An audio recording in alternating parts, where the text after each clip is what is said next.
네. 여러분, 3일 동안 잘 보내셨습니까? 네. 다른 교회들은 보니까 오늘이 이제 2013년 마지막 안식일이라서, 마지막 날이라서, 예, 다른 교회에선 송구영신 예배라 그래갖고, 밤을 새우면서 기도하고 예배 드리는 그런 것도 있더라고요. 예. 2013년이 이제 제가 보기엔 5시간 정도, 4시간 정도 남은 것 같습니다. 예, 하여튼 아쉬운 마음도 있고, 또 올 한 해 이제, 우리가 털어버려야 될 그런 것들을 다 털어버리고, 그 새해에는 정말 하나님이 주시는 새 생명과 새 은혜를 가지고, 그 하나님과 더 깊은 동행의 삶, 또 축복의 삶을 살게 되는 여러분과 저가 되기를 간절히 바라겠습니다. 오늘 우리는 송구영신 예배라서 특별한 어떤 그런 말씀을 나누지 않고 다니엘서를 또 공부하도록 하겠습니다. 이 골든벨이 달려있는 아주 중요한 어떤 그런 내용이고, 또 우리 재림교인이라면 특별하게 공부를 해야 될 부분이니까 한번 1장부터 오늘 세세하게 한번 공부하면서 여러분의 정체성을 다시 한번 새롭게 하고, 또 우리가 어떻게 살아야 되는지, 마지막 때 바벨론에 포위되어 있는 우리의 삶이 어떠한 삶이 되어야 될지에 대한 귀한 답들을 또 얻게 되기를 바라겠습니다. 열심히 공부하면 또 이 골든벨 할 때 또 덤으로 좋은 상도 따라가니까요. 하여튼 열심히 한번 다 메모하시면서 공부하게 되기를 바라겠습니다. 자, 지난 금요일, 화요일 날 서론을 했고요. 오늘 이제 1장을 끝내보도록 하겠습니다. 1절, 2절 같이 한번 읽어보겠습니다. 시작. 유다왕 여호야김이 다스린 지 3년. 자, 3년 하면 정확하게 역사적으로 기원전 몇 년?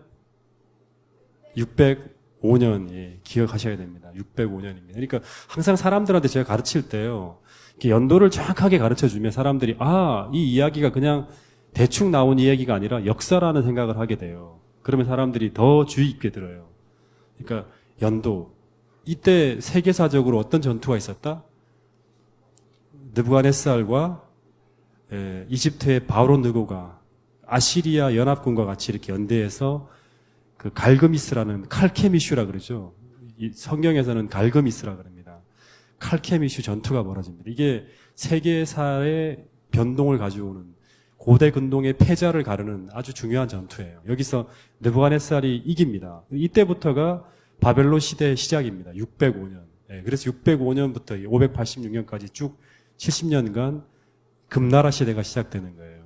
그리고 이 전투로 말미암아 아시리아는 완전히 고대 근동에서 망해요. 사라지게 되고, 바로 느고는, 이집트는 이 고대 근동에서 이렇게 쭈그러들어요. 들어가게 되고, 이 바벨론이 고대 근동의 패자가 되는 그 해입니다. 그 해 이제 이 느부갓네살이, 이 느고가 이제 이집트의 왕이 패해서, 갈그미스 전투에서 패해서 막 도망가는 걸 추격해 가요. 추격해 가다가 어디까지 내려간다? 그 주변에 있는 이 예루살렘까지. 예루살렘은 당시 이집트와 동맹국이었거든요. 그래서 여호야김이 다스린 지 3년에 605년에 바벨론 왕 느부갓네살이 지나가다가 예루살렘을 포위하는 거예요. 자, 그게 605년이라 했습니다. 자, 3년 되는 해에 바벨론 왕 느부갓네살이 예루살렘에 이르러 성을 에워쌌더니 포위했어요. 주께서 유다 왕 여호야김과 하나님의 전 그릇 얼마를 그의 손에 넘기심에 그가 그것을 가지고 신할 땅이라는 것도 표시를 해야 됩니다. 중요한 단어들이에요. 이거 그냥 랜덤하게 막 쓴 그런 구절들이 아니라 다 생각을 해서 기술한 거라 했습니다. 신할 땅, 자기 신들의 신전에 가져다가 그 신들의 보물 창고에 두었더라는 게 1장 1절 2절의 이야기입니다. 자, 지난 화요일 날 제가 잠깐 공부를 하다가 그냥 시간이 너무 지나가서 얼렁뚱땅 마무리한 내용이 뭐냐 그러면, 성경에 보면 계속 성경 처음부터 시작해서 마지막까지 나오는 두 도시가 있습니다. 무슨 도시와 무슨 도시라 했죠? 하나는 바벨론입니다. 바벨론. 또 하나는 예루살렘이라 있습니다. 이게 계시록까지 나오죠, 그죠? 여기도 나오고 그럽니다. 그러면 이 바벨론은 나중에 무너지는 거예요. 예루살렘은 영원히 서 있는 도시입니다. 근데 이 바벨론이라는 이 단어가 의미하는 게 무엇인지를 알아야 돼요. 왜냐 그러면 이제 이때는 바벨론이 있어요. 바벨론이 있지만 계시록에 가서는 바벨론은 실체가 없는 도시예요. 그죠? 상징이죠. 예루살렘도 상징입니다. 그래서 이 실체가 뭔지를 파악해야지만 우리가 바벨론화 되지 않아요. 예. 바벨론에 속하지 않는 삶을 살 수 있는 거예요. 우리는 여기 속해야 되거든요. 예루살렘에. 예. 이 바벨론이라는 단어를 그러면 한번 찾아봐야 돼요. 바벨론이라는 단어가 처음 나온 곳이 어디죠? 우리 우수생. 어디죠? 예? 창세기. 예? 자, 한번 찾아보겠습니다. 창세기 10장 8절부터 10절까지 내용을 한번 보겠습니다. 그 두 번 하지 않습니다. 예.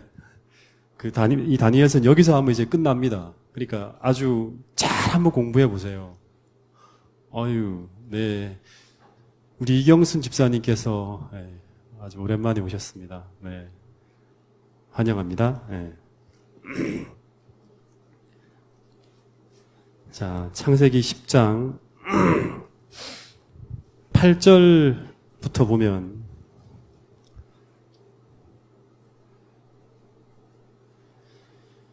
구스가 또 니므롯을 낳았으니 그는 세상의 첫 용사라.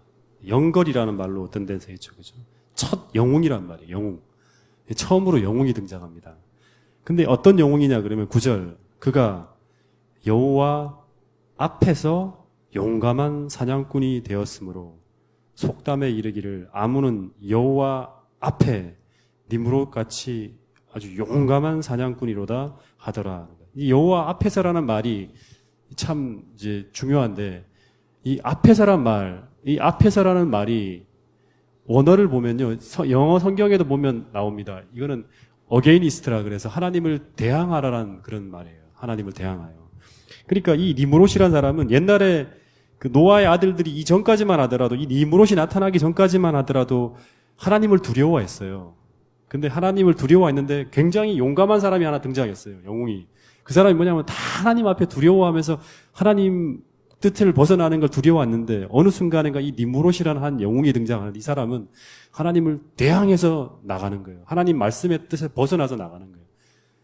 그런 영웅이 등장했다는 거예요. 근데 이 사람이 10절에 보면 그의 나라는 그 나라를 세워요. 한 도시를 세우는 거예요. 나라를 세우는데 그 나라가 어디 땅에 자, 신할 땅 아까 전에 체크하라 했죠. 예. 이 신할이라는 단어하고 바벨론이라는 단어는 같은 지역을 얘기합니다. 예. 그러니까 이 똑같이 신할 땅에 바벨론이 세워졌죠. 신바벨론이. 그죠? 똑같아요. 신할 땅에. 바벨과 에렉과 아까시라는 어떤 그런 이 갈레에서 그 나라를 세웁니다. 여기 바벨론이란 말이 처음 등장하는 거예요. 바벨. 신할 땅에. 창세기 이 10장에서. 근데 항상 보면 이제 패턴이 있어요. 바벨론이라는 게 도시가 세워질라 그러면 첫 번째는 영웅이 등장합니다. 니므롯 같은 영웅. 그죠? 이 다니엘서 1장에도 어떤 영웅이 등장하죠? 느부갓네살이라는 영웅이 등장하는 거예요. 그리고 마지막 시대에도 영웅이 등장하나요?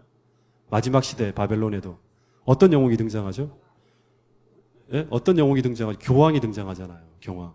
똑같아요. 하나님을 대항해서 하나님 앞에서 하나님을 대항해서 하나님과 다른 정신으로 하나님 말씀을 거역하면서 도전하면서 나아가는 그런 영웅이 등장한다는 거예요. 예. 니므롯과 같이 느부갓네살과 같이 마지막에도 똑같이 같은 패턴으로 가는 거예요. 예. 근데 이 신할이라는 단어는 바벨론과 같이 사용되어지는 단어인데 이 도시에 이 바벨론이라는 도시에 창세기 10장에 보면 11장에 보면 드디어 뭐가 세워지죠? 한 장을 더 넘겨보면 바벨탑이 세워집니다. 바벨탑. 바벨탑. 바벨탑이 뭐 때문에 세워지죠? 왜 세웁니까? 바벨탑을? 왜 세우죠? 네? 권사님. 왜 세우죠? 바벨탑을? 네? 간단하게 얘기하면 이경순 집사님, 예? 예, 흩어지지 말자. 하나님 흩어지라니 흩어지지 말자. 또, 예, 예, 예, 예, 맞습니다.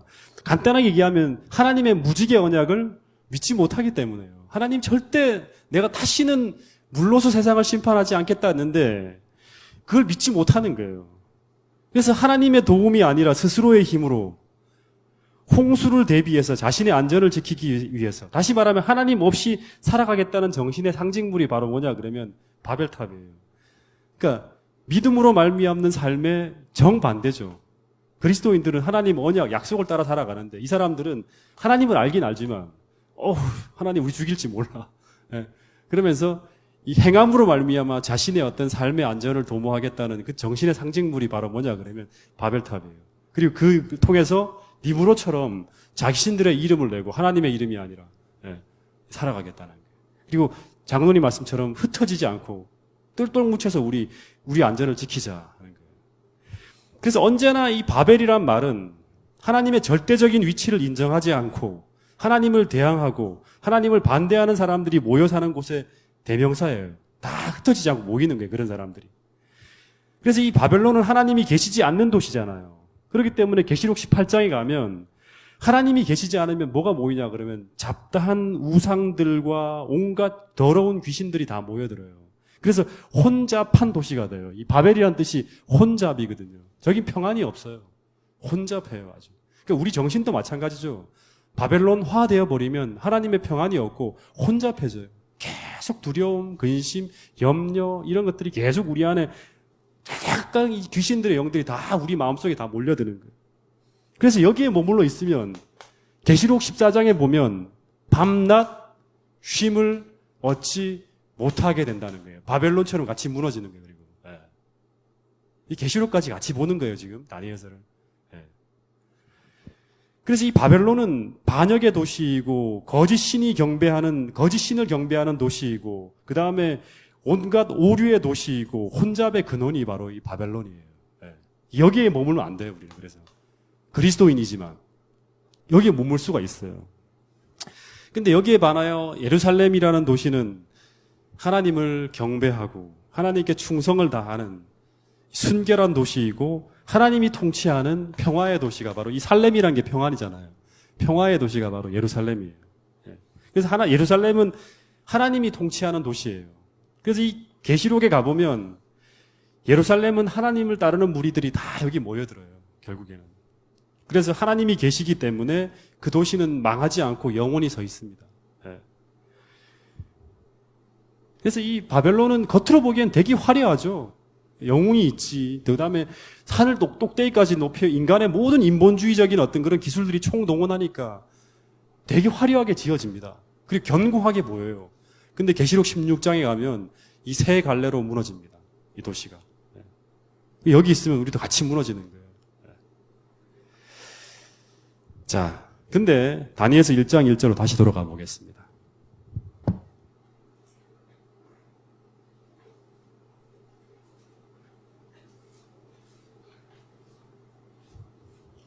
할 수 있는 데까지 최대한 한번 깊이 연구하면서 한번 가볼게요.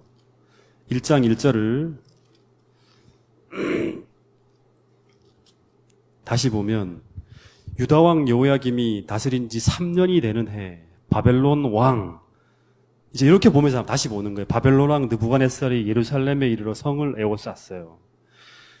그 우상의 도시 하나님이 안 계신 바벨론과 그 다음에 하나님이 통치하시는 평화의 도시 예루살렘이 드디어 싸우는 거예요. 격돌이 벌어진 거예요. 네? 그러면 누가 이겨야 되죠? 싸우면? 네? 누가 이겨야 됩니까? 당연히 예루살렘이 이겨야 되죠. 그죠? 이런 혼잡의 도시가 이기면 안 돼요. 근데 누가 이깁니까? 여기서 바벨론이 예루살렘을 이겨버립니다.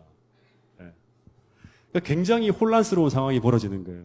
여러분 옛날에 고대의 전쟁은 나라 대 나라의 싸움이 아니에요. 이 당시 시대를 보면 그 전쟁이 벌어졌다 그러면 이거는 신들의 전쟁이 대리전이 바로 옛날 전쟁이었어요. 그래서 고대 바벨론과 유대가 붙었다. 그러면 이것은 바벨론의 주신이 뭐죠? 주인 되는 신. 이 정도는 알아놔야 됩니다. 성경엔 나오지 않지만 마루둑이에요, 마루둑. 이게 주신이에요. 그러니까 여러 신들이 있지만 그 중에 대표적인 신이 마루둑이에요. 예. 그래서 고대 신전 에테메난키 같은 데 가보면 전부 다 이 마루둑 신을 섬깁니다. 이게 섬기는. 예루살렘은 그 유대의 주신은 여호와 하나님이잖아요. 예. 그래서 여호와 하나님과 마루둑과의 전쟁이 바로 뭐냐 그러면 바벨론과 예루살렘의 전쟁이에요. 근데 이 역사를 보면 이 통속사를 보면 당연히 바벨론이 이기지만 성경적인 관점, 신앙의 관점으로 이걸 딱 보면 종교적인 관점으로 보면 이 싸움에서는 분명히 예루살렘이 이겨야 되는데 이상하게도 이스라엘이 패하고 바벨론이 이깁니다. 바벨론과 예루살렘이 싸우는데 이 선악의 대쟁투에서 선이 패하고 악이 이긴 것 같은 상황이 벌어진 거예요.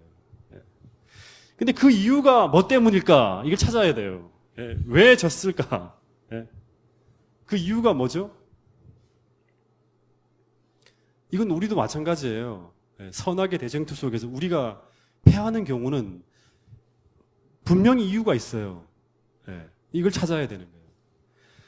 왜 그러냐 그러면 이거는 이스라엘의 국력이 약하기 때문도 아니고 이스라엘의 군사력이 모자라기 때문인 것도 아니에요. 본문 2절에 보면 딱 답이 나와요. 하나님이 그의 손에, 다시 말하면 느부갓네살의 손에 예루살렘을 붙였기 때문에, 다시 말하면 지는 것을 허락했기 때문에 그래요. 하나님이 이 전쟁에 개입하지 않았다는 거예요. 여호와 하나님이. 다시 말하면 하나님의 돌보심의 손길이 거쳤다는 거예요. 이 상황에서. 왜 그러면 하나님의 도움의 손길이 거쳤을까? 생각해 봐야 돼요. 왜 이런 일이 벌어지죠? 네? 왜 하나님의 도움의 손길이 거쳐지죠? 그 이유는 신명기 28장을 보면 유대 나라와 하나님 사이에 언약이 깨어졌기 때문에 그래요. 다시 말하면 이스라엘이 범죄하면서 하나님의 뜻을 따라 살고 있지 않았기 때문에 그렇습니다. 그래서 이 이스라엘 백성들이 하나님의 보호하심의 울타리 밖으로 벗어난 상태에서 바벨론과 붙으면 이거는 뭐 백발백중 지는 거죠. 이 상황에서. 패하는 거예요. 여러분, 이런 성경 역사에서 보면 이스라엘 백성들이 절대 이기지 못하는 상황들이 벌어지는 경우가 있고 이스라엘 백성들이 절대 패하지 않는 상황이 벌어지는 경우들이 성경에 보면 계속 자세하게 하나님이 보여줘요. 역사를 통해 수만 가지의 역사를 통해서.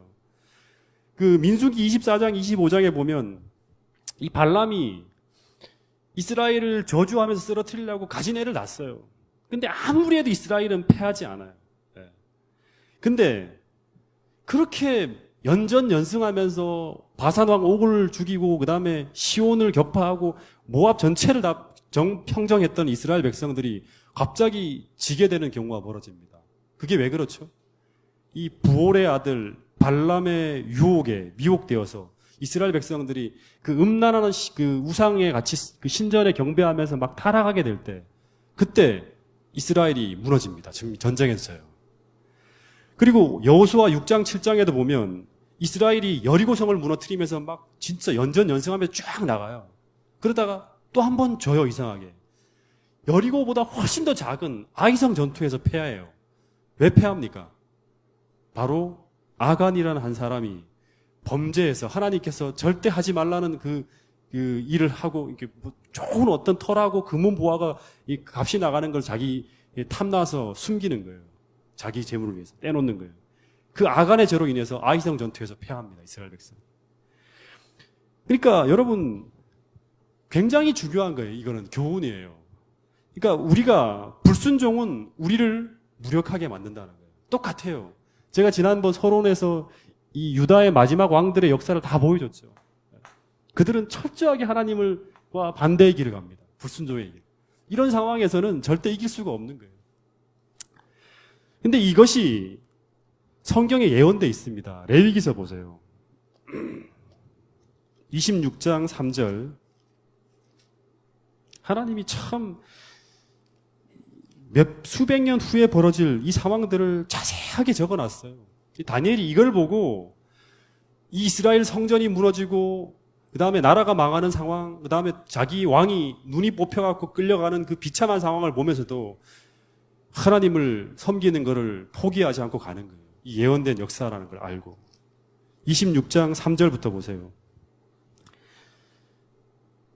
너희가 내 규례와 계명을 준행하면, 하나님의 말씀에 따라서 순종해 나가면 하나님께서 이런저런 어떤 그런 복을 계속 줄 것이다 라고 막 계속 얘기를 해요. 그러다가 14절 보세요. 그러나 너희가 내게 청종하지 아니하여 이 모든 명령을 준행하지 아니하며 내 규례를 멸시하며 마음에 내 법도를 싫어하며 내 모든 계명을 준행하지 아니하며 내 언약이에요. 그죠? 언약을, 이게 전체가 언약을 깨는 거예요.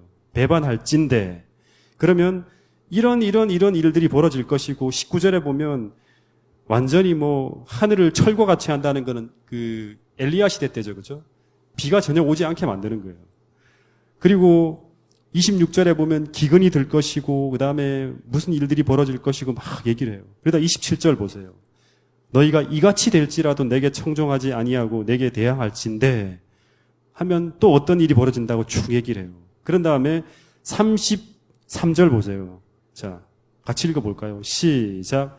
내가 너희를 여러 민족 중에 흩을 것이요 내가 칼을 빼어 너희를 따르게 하리니 너희 땅이 황무하며 너희의 성읍이 황폐하여 되리라. 너희가 원수의 땅에 살 동안에. 그러니까 계속 엘리야 시대 때 똑같이 갔어요. 이 이야기가 엘리야 시대의 역사 속에서도 이런 일이 벌어졌잖아요. 기근이 오고 비가 내리지 않는 일들이 벌어지는데도 계속 이스라엘 백성들이 하나님과의 언약을 회복하지 않고 나가게 될 때, 그럴 때 내가 너희를 여러 민족 중에 흩어버린다. 다시 말하면 북방 이스라엘은 아수르에 의해서 완전히 망하고, 그 다음에 이스라엘 유대 민족들은 바벨론에 의해서 패해서 이제 끌려가게 된다는 그 이야기가 예언돼 있었어요. 그리고 이 예언을 따라서 이스라엘 백성들의 역사가 이 저주의 역사를 따라 쭉 흘러가서 결국엔 이 모든 것이 성취되어지는 게 바로 성경의 이야기였어요. 그러니까 레위기서나 신명기의 축복의 역사를 따라갈 수도 있었겠죠, 이스라엘 백성들이. 근데 그 반대의 역사를 계속 따라가는 거예요. 그 예언의 약속에 따라서 다 성취되어지는 거예요. 여러분, 그래서 오늘 우리도 마찬가지예요. 오늘 우리가, 그리고 이 교회가 더 강하고 능력 있는 교회가 되기 위해서는 오늘 이 교회가 또 여러분들의 삶이 하나님 앞에서 순결한 삶을 살아야 되고 순결한 교회가 되어야 되는 거예요. 하나님과의 언약에서. 그럴 때 여러분들은 강하고 능력 있는 하나님의 종들이 될 수 있는 거예요. 여러분, 그래서 오늘 우리가 이 세상 신과의 싸움을 싸운다는 생각을 한시도 늦춰서는 안 돼요. 그러니까 내가 그냥 이렇게 기력 없이 살고 이렇게 하는 게 아니라 세상 신과의 싸움이에요. 싸움을 싸운다는 생각을 하고 이 싸움에서 밀리지 않기 위해서는 오늘 우리는 다른 어떤 것이 아니라 내가 오늘 이 하나님과의 언약을 새롭게 하고 바르게 할 것이라는 이 결심을 가지고 이 연말에 여러분들의 마음에 다져야 돼요. 그래야지만 2014년에 여러분의 삶이 하나님 안에서, 하나님 주시는 그 능력 안에서 형통하고 번영하고 승리하는 삶을 살 수 있게 된다는 거예요. 여러분, 제가 또다시 이 말씀을 보며 생각하는 건 뭐냐 그러면 오늘 우리가, 그리고 이 교회도 마찬가지죠. 개인의 삶과 교회의 삶이 마찬가지예요. 그리고 이 제7일 안식일 예수 재림교회가 아주 무력한 이유는 이 교회가 돈이 없기 때문도 아니고, 그죠? 그 다음에 건물이 낡았기 때문도 아니고, 뛰어난 인재가 없기 때문도 아니라는 거예요. 오늘 본문을 통해 본다면 그 모든 이유는 하나님의 능력을 오늘 우리가 힘입느냐, 그렇지 못하느냐의 차이예요. 그러니까 오늘 이 교회가 번영할 수 있는 유일한 비결은 어떤 외부에서 인간적인 도움이 오는 것이 아니라 하나님의 은혜와 하나님의 능력을 힘입어야 돼요. 그러기 위해서는 제일 중요한 것은 언약이에요, 언약. 이 언약에 따라서 우리가 충실히 행하고 있다면 하나님께서는 2014년도에 이 동작중앙교회에 분명히 번영을 주실 거라고 제가 확신합니다. 여러분의 삶도 분명히 축복을 받을 거예요. 자, 2절을 다시 한번 돌아가겠습니다. 다니엘서 2절, 1장 2절. 야, 이렇게 나가면 오늘 1장을 분명히 못 끝냅니다. 네.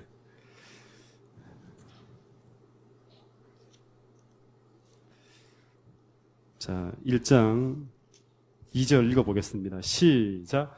주께서 유다왕 여호야김과 하나님의 전 그릇 얼마를 그의 손에 넘기심에 그가 그것을 가지고 신할 땅 자기 신들의 신전에 가져다가 그 신들의 보물 창고에 두었더라. 여기 보면 그 하나님께서 느부갓네살에게 어디까지 허락하셨는가 하면 유대가 패배하게 만들어요. 그런 다음에 하나님의 성전의 금은 기명들까지 느부갓네살이 취해서 신할 땅, 자기 신들의 이제 이 신전 아래로 가져다가 안치시키는까지 허락하는 거예요. 자, 하나님의 성전에 있는 모든 기명들을 다 가져다가 신할 땅에 있는 이 마르둑 신전의 신전 밑에다가 이렇게 딱 이런 어떤 전리품들을 안치해 놓는다. 이 장면 어디서 많이 보지 않았습니까? 성경 어디에서 봤죠? 이런 똑같은 장면이 나옵니다. 성경 통독을 열심히 하신 분들은 아실 거예요. 어디에 나오죠? 이 전쟁에서 딱 이기고 난 다음에 그 전리품을 가지고 그 성전에 있는 모든 어떤 그런 것들을 딱 가지고 신전 아래에 갖다 놓는 거예요. 사무엘상 4장에 보면 이스라엘이 블레셋과의 싸움에서 패한 후 법궤를 빼앗기잖아요. 법궤를. 그죠? 이 법궤를 그래서 블레셋 사람들이 어디다 갖다 놓죠? 다곤 신전 밑에다가 탁 안치시켜 놓습니다. 이것은 마치 이스라엘의 하나님이 다곤에게 무릎을 꿇은 것과 같은 마찬가지의 모습이에요. 그러니까 여기 비슷한 장면이 또 여기 펼쳐지는 거예요. 그러니까 성전 기명들이 다 탁치되어져 갖고 마르둑 신전의 신의 보고에 안치되어지는 이 장면은 마치 하나님이 마르둑보다 훨씬 더 못한 신처럼 이렇게 모독을 당하는 거예요. 여러분, 오늘 우리도 마찬가지입니다. 우리가 믿음대로 살지 못하고 하나님의 능력을 힘입지 못하면 우리 하나님께서 우리를 통해서 영광을 얻으시는 것이 아니라 모욕을 당하게 된다는 거예요. 그죠? 그러니까 이게 이스라엘 백성들의 역사에, 엘렌 화이트는 그랬어요. 하나님이 계속 이스라엘 백성들의 어떤 삶 속에서, 역사 속에서 영광을 받으셔야 되는데 그게 아니라 계속 굴욕의 역사를 계속 이어갔다는 거예요. 계속 패하고 지고 넘어지고 결국에는 유대 나라가 망하기까지 가는 거예요. 네. 여러분, 산상순의 예수님께서 모든 그리스도인들에게 말하기를 너희들은 세상의 빛과 소금이 되어야 되고 너희들의 삶을 통해서 하나님께서 영광을 받으셔야 된다는 얘기를 하고 있어요. 여러분, 오늘 정말 2014년 한 해는 하나님께 영광을 돌리며 살기를 바라십니까? 그렇다면 오늘 나의 힘겨운 신앙의 문제 앞에 하나님께서는 우리에게 요구하시기를 믿음으로 맞서면 돼요. 믿음으로 맞서게 되면 하나님의 능력이 우리에게 오는 거예요. 하나님의 능력을 힘입게 되고 그 하나님의 능력을 힘입어서 그 문제를 넘어가게 되고 승리하게 될 때 그 역사가 바로 뭐냐 그러면 하나님을 영화롭게 하는 역사가 되는 거예요. 이스라엘 역사가 그렇게 되기를 하나님 바라셨던 거예요. 오늘 우리의 삶이 하나님께 영광을 돌리는, 하나님께 정말 하나님의 모든 인생의 문제 앞에 믿음으로 맞서서 하나님의 능력을 힘입어서 하나님께 영광을 돌리는 그런 아름다운 역사를 여러분의 삶을 통해서 꼭 쓰여지게 되기를 간절히 바라겠습니다. 자, 3절부터 7절까지 이야기를 한번 또 읽어보겠습니다. 시작.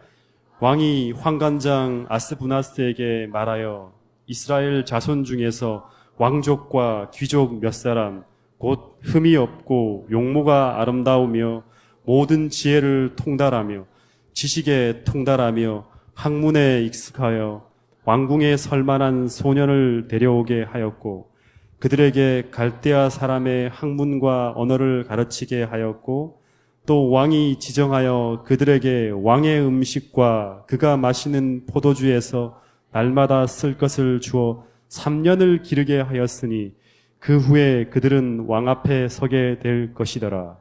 그들 가운데는 유대 자손 곧 다니엘과 하나냐와 미사엘과 아사랴가 있었더니 환관장이 그의 이름을 고쳐 다니엘은 벨드사살이라 하고 하냐냐는 사드락이라 하고 미사엘은 메삭이라 하고 아사랴는 아벤느고라 하였더라. 예. 자, 여기서부터 이제 중요한 얘기가 또 나옵니다.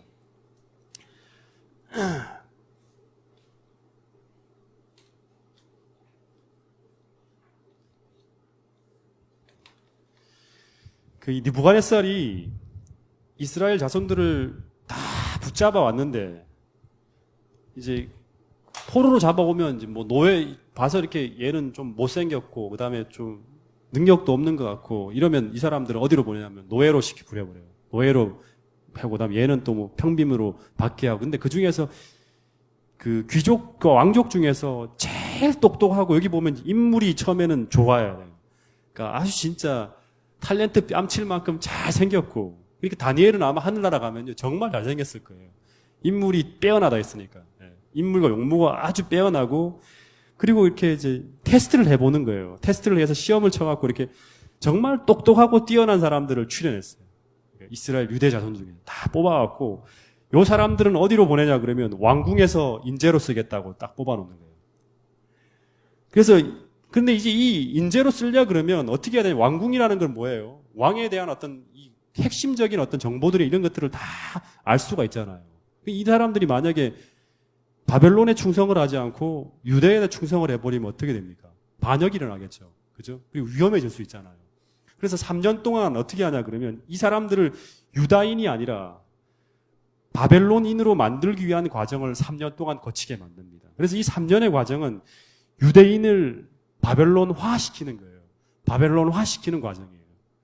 그래서 오늘 우리 그리스도인들도 마찬가지 사단은 어떻게 만들려고 그러냐면 그리스도인의 모든 정신을 다 바벨론 정신으로 다시 말하면 세상 정신으로 싹 만들어버리기 위해서 지금 쓰고 있는 정책과 지금 이 다니엘 시대에 이들이 쓰고 있는 정책과 똑같아요. 오늘 컴퓨터, 그 다음에 무슨 영화, 그 다음에 세상 학문, 그 다음에 먹는 음식 이 모든 것들이 다 뭐냐 그러면 그리스도인의 정체성을 잃어버리고 세상 사람들, 세상신을 쫓아가는 그리스도인이 그리스도인 같지 않게 만드는 작업들이 지금 계속 세상에서 벌어지고 있는 작업들이에요.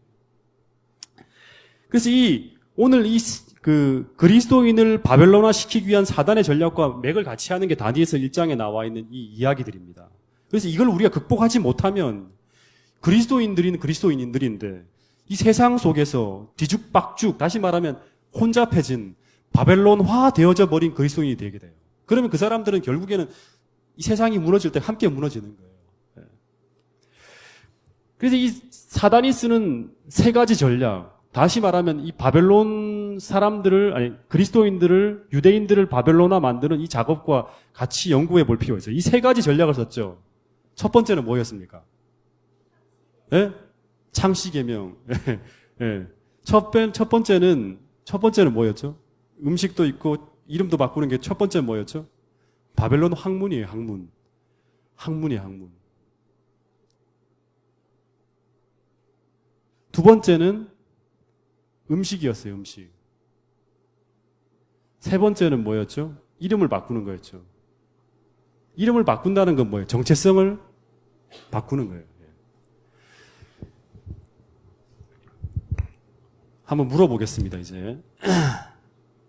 잘 들어야셔야 돼요. 세상 학문을 공부하면 우리 진리를 잃어버리게 됩니까? 네? 세상 학문을 공부하면 안 됩니까, 그러면 우리는?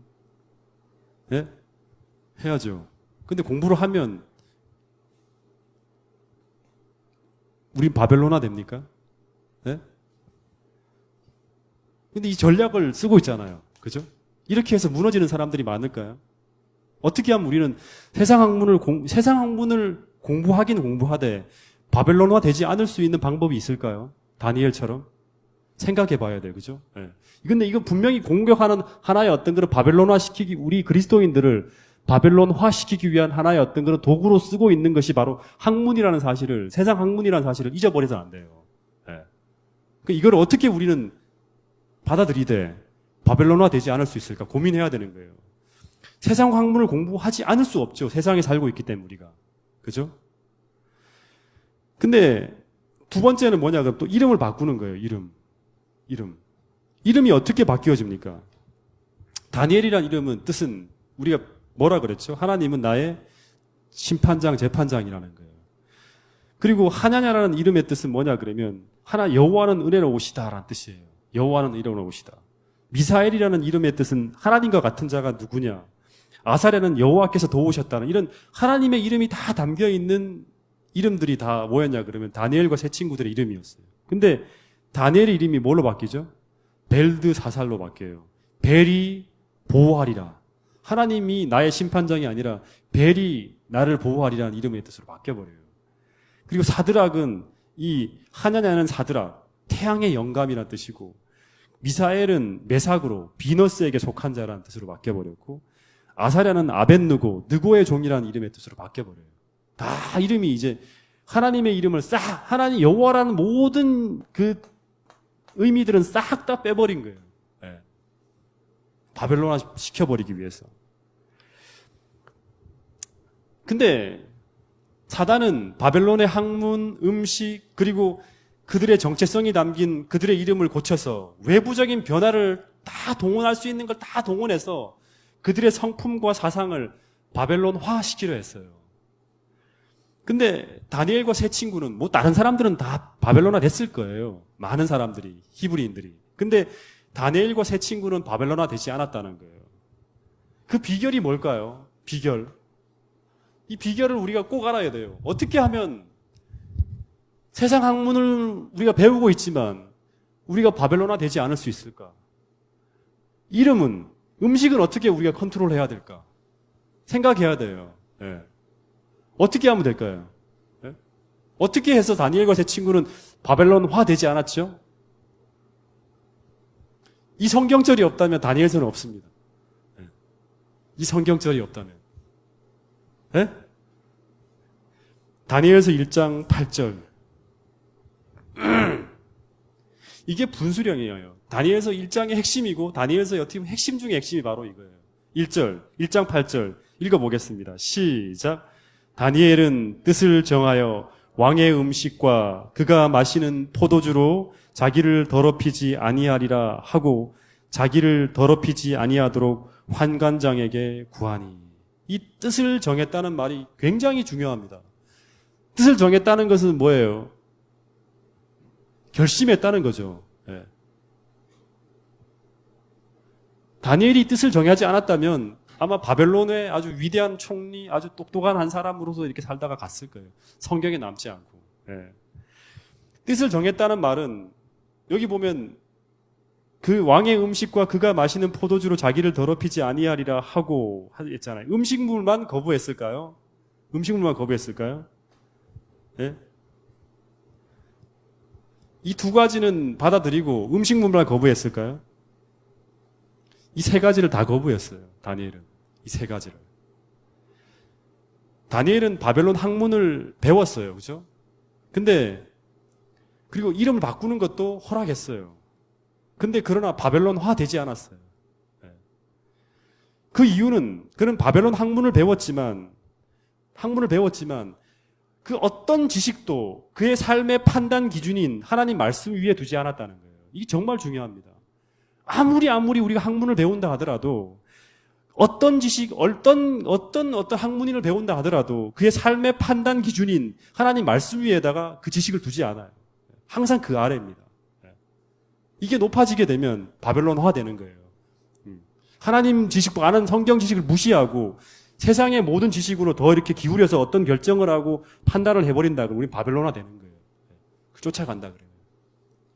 이게 진짜 수천 년 전에 어떤 그런 이 지식이고 이야기고 어떤 그렇다 하더라도 이것이 하나님이 주신 영감으로 믿고 세상의 어떤 학문이나 어떤 것들 위에도 성경 위에 그 두지 않겠다는 결심을 해야지만 우리가 바벨론화 되지 않아요. 그리고 이름은 바꿔졌지만 그는 언제나 하나님께서 세상의 어떤 창조주이시고 하나님께서 그의 삶을 인도하시고 세상은 하나님의 뜻대로 흘러가고 있다는 것을 잊지 않고 그의 정체성을 잃어버리지 않았어요. 다니엘서의 쭉 이야기를 본다 그러면. 근데 음식은 어떻게 했습니까? 거부했어요. 이게 참 중요합니다. 음식은. 이거는 완전히 거부했어요. 이건 받아들였지만 그의 속에 자기의 어떤 그런 사상을 침범하지 않게 했지만 이 음식은 거부해버렸어요. 여러분 왜 음식을 거부했을까요? 왜 음식을 거부했을까요? 네? 유스타트가 아니기 때문에. 여러분 이 시대에 그래서 채식만 달라 그랬잖아요.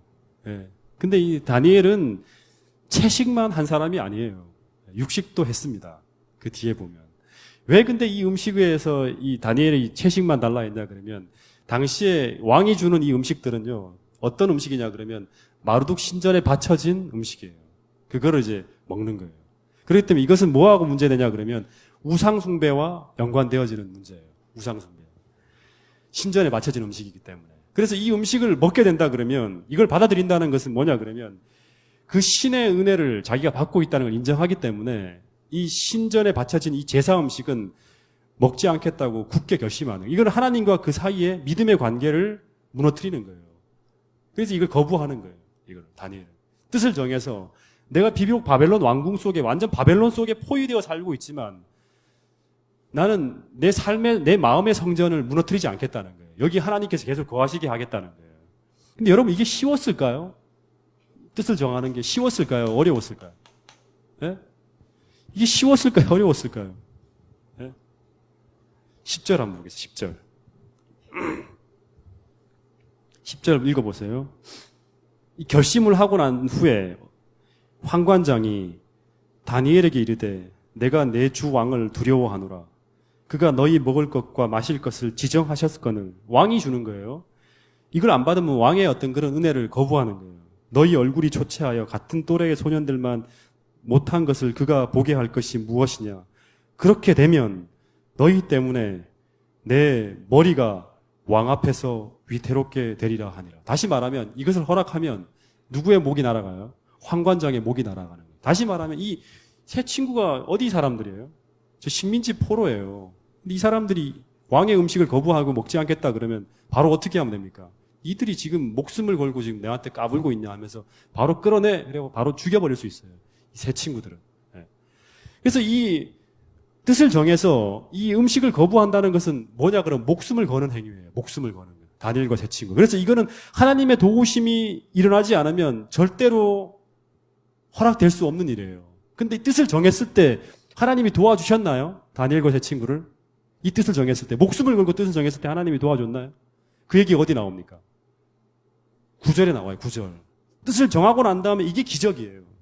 9절 보세요. 하나님이 다니엘로 하여금 환관장에게 은혜와 긍휼을 얻게 하신지라. 하나님이 은혜와 긍휼을 얻게 하셨다 이 도움이 없었다면 다니엘과 세 친구는 이 말을 했을 때 바로 죽어요. 바로. 네가 왕의 은혜를 거부해? 여전히 니들이 그러면 유대의 나라에 어떤 그런 충성하겠다는 그런 사람들이야. 너희들은 여기서 있을 필요가 없어 하고 쫓아내든지 아니면 바로 죽여버려요. 네. 그래서 다니엘과 세 친구가 이런 환관장의 목숨이 달린 문제에 놓고도 씨름을 해요. 그래서 열흘 간반 평생을 달라는 게 아니라 3년간 다 내내 하는 게 아니라 11절에 보면 열흘간만 채식과 물을 주어서 시험하게 해달라고 간절히 희망을 합니다. 그래서 만약에 별 탈이 없으면 3년간 이대로 가게 해달라고 얘기를 해요. 근데 이것이 허락되어져요. 허락되어지고 난 다음에 14절 보세요. 두 번째 기적이 벌어집니다. 자, 14절 읽어보겠습니다. 시작. 그가 그들의 말을 따라 이것도 참 대단한 거죠. 그들의 말을 들어주는 거예요. 이 환관장이. 너무너무 좋은 청년들 같이 보여. 이놈들 죽여서는 안 되겠다. 뭔가 특별한 인간들 같다 하면서 이 은혜를 베풀어 주는 거예요. 그래서 열흘 동안 시험하였더니 어떤 일이 벌어집니까? 15절 같이 읽어보겠습니다. 시작. 열흘 후에 그들의 얼굴이 더욱 아름답고 살이 더욱 윤택하여 왕의 음식을 먹는 다른 소년들보다 더 좋아 보인지라. 여러분, 자, 요걸 가지고 많은 재림교회 목사님들이 뭐라 그러냐면 열흘간만 채식을 하게 되면 이렇게 얼굴이 뽀야지고 완전히 드러날 정도로 좋아진다고 얘기를 합니다. 여러분, 열흘간 채식하면 이런 일들이 벌어지나요? 예? 열흘간 채식했더니 막 갑자기 얼굴에 살이 막 뽀해지고 그 다음에 얼굴이 더욱 윤택해지고 막 이렇게 비교가 될 정도로 좋아지나요? 예? 드러날 만큼요. 예. 네. 네. 저는 그렇지 않더라고요. 열흘간만 했을 때. 이건 뭐냐 그러면, 예. 더군다나 제가 볼 때 이 채소는요, 이 사람들이 골라서 막 고르고 유기농 좋은 거 이렇게 재배해 주는 게 아니죠. 그냥 어디 가갖고 이렇게 얘들이 이거 안 먹으니까 채소 갖다 줘라 해서 그냥 갖다 주는 거예요. 별식이니까. 몰래 주는 거니까. 여기에 이 열흘 동안 해서 정말 다니엘과 세 친구가 시험하게 해서 이렇게 달라지게 만들었다는 것은 뭐냐? 하나님의 도우심이에요. 하나님의 도우심. 여기도 기적이 일어나는 거예요. 충분히 줘도 되겠다. 예. 훨씬 더 낫네. 이런 것은 하나님의 은혜를 힘입어서 이렇게 나타난 하나의 두 번째 기적이에요. 그래서 3년 동안 내내 다니엘과 세 친구는 자기 양심에 침해되지 않고 우상숭배 음식을 먹지 않고 거기서도 여전히 어떻게 자기의 믿음대로 신앙을 지키며 살 수 있도록 하나님이 환경을 다 열어주는 거예요. 재림 군인들이 군에 가서 특별하게 안식일을 지킨 것과 똑같은 이야기예요. 이 이야기가. 뜻을 정했을 때 이런 일들이 벌어지는 거예요. 그 다음에 마지막 세 번째 기적을 한번 보겠습니다. 자, 17절, 16절부터 읽어볼까요? 시작. 그리하여 감독하는 자가 그들에게 지정된 음식과 마실 포도주를 제하고 채식을 주니라. 하나님이 이 네 소년에게 학문을 주시고 모든 서적을 깨닫게 하시고 지혜를 주셨더니 다니엘은 또 모든 환상과 꿈을 깨달아 알더라. 이게 뭐냐? 하나님이 이렇게 뜻을 정해서 신실하게 목숨을 걸고 하나님을 위해 충성되게 살기로 결심한 이 세 청년들에게 뭐를 주시냐 그러면 지혜를 주시는 거예요. 솔로몬에게 줬던 것처럼 내가 이 세 사람들을 네 명을 통해서 이 가장 어려운 어떤 그런 역사 속에서 빛나는 신앙의 영웅들이 되게 만들겠다 하고 하나님께서 이제 결심을 하시는 거예요. 이들이 먼저 결심을 하고 난 다음에 하나님이 이 결심을 받으시고 어떻게 하냐면 테스트를 끝낸 다음에 다니엘은 세 친구들에게는 서적과 굉장히 똑똑하게 이렇게 서적들을 캐낼 수 있는 이런 어떤 지혜를 주시고 그 다음에 다니엘에게 특별하게 뭘 맡겼어요? 선지자로서의 사명을 맡기는 거예요. 이상과 몽조를 깨달아 알 수 있도록 해서 하나님이 자신과 교통하는 사람으로 만드는 거예요. 이제 미션을 딱 사명을 주는 거예요. 이들에게. 그리고 난 다음에 18절 보세요. 자, 읽어보겠습니다. 시작. 왕이 말한 대로 그들을 불러들일 기한이 찼으므로 환관장이 그들을 느부갓네살 앞으로 데리고 가니 왕이 그들과 말하여 보매 무리 중에 다니엘과 하나냐와 미사야와 아사랴와 같은 자가 없으므로 그들을 왕 앞에 서게 하고 왕이 그들에게 모든 일을 묻는 중에 그 지혜와 총명이 온 나라 박수와 술객보다 10배나 나은 줄을 아니라. 와, 10배나 나은 줄을 아니라. 10배라는 게 뭐예요? 10배. 다른 사람들은 한 IQ가 한 120대라 그러면 이 사람들은 1200? 이렇게 되는 건가요? 그게 아니죠. 10배란 말은 드러날 정도로, 두드러질 정도로, 아주 차이가 날 정도로 확연하게 출중하게 만들었다는 거예요. 하나님이 그렇게 축복을 주셨다는 거예요. 이것도 뭘까요? 채식의 한 결과인가요? 채식한 결과. 뉴스타트 하면 이렇게 되나요? 네, 하나님이 도와주신 거죠. 우리가 뉴스타트가 만능이라 생각하면 안 돼요. 뭐냐 그러면 이 하나님이 주신 은혜 속에서 이들이 이렇게 위기 속에서 하나님께서 위기가 닥치니까 신앙이 다 무너지고 있잖아요. 특별하게 은혜를 집중하는 거예요. 이 세 사람에게 하나님께서. 왜냐 그럼 이들이 무너지게 되면 이스라엘의 희망이 없기 때문에 이 바벨론 왕궁에서 하나님께서 포스트 플레이를 하는 거예요. 이 네 사람들을 통해 갖고 이 바벨론에도 하나님의 어떤 그런 기별을 전할 수 있는 사람으로 만들기 위해서 하나님께서 은혜를 집중하는 거예요. 그러니까 오늘 우리도 마찬가지예요. 정말 중요한 게 뭐냐 그러면 뜻을 정하는 것만이 중요한 게 아니라 다니엘은 어떻게 했냐 그러면 뜻을 정하고 난 다음에 어떻게 했죠? 뜻을 정하기만 한 것이 아니라 뜻을 정하고 행했어요. 행했다는 게 참 중요해요. 우리는 여기까지만 가지 행하는 것에는 같이 부딪히지 않아요. 실제 삶 속에서. 뜻만 정하고 상황이 닥치면 돌아갑니다. 피해가거나 타협해버려요. 근데 다니엘은 단순하게 죽으면 죽으리라. 여기서 끝나더라도 내 어떤 신앙 양심을 타협하지 않겠다고 뜻을 정하고 부딪히면서 나갔을 때 하나님께서 그들을 광야에서 하나님께 순종해 나가면 하나님이 은혜를 주지 않으면 굶어 죽잖아요. 위기 상황이잖아요. 물이 없으면 죽잖아요. 만나가 안 내리면 죽잖아요. 그런 것처럼 이들을 살리기 위해서 계속 하나님께서 길을 열어가는 거예요. 여러분 오늘 이 시대에 필요한 믿음은 바로 이런 믿음입니다. 바벨론이 포위되어 있는 이 가운데서 정말 별과 같이, 다니엘처럼 별과 같이 이 어두움에 하나님의 영광을 드러낼 인물은 오늘 1장 8절의 말씀처럼 뜻을 정해서 그대로 말씀을 따라 순종해 나갈 때 그 길에 홍해가 갈라지고 그 다음에 만나가 내리고 반석이 열어진 것처럼 오늘 이런 다니엘서 1장에 나와 있던 이 기적들이 오늘 우리의 삶 속에서 벌어진다는 거예요. 여러분 꼭 이런 어떤 믿음의 영웅, 이 시대에 하나님이 찾고 있는 그런 신앙의 영웅들이 바로 여러분들이 될 수 있게 되기를 간절히 바라면서 오늘 말씀을 줄이도록 하겠습니다.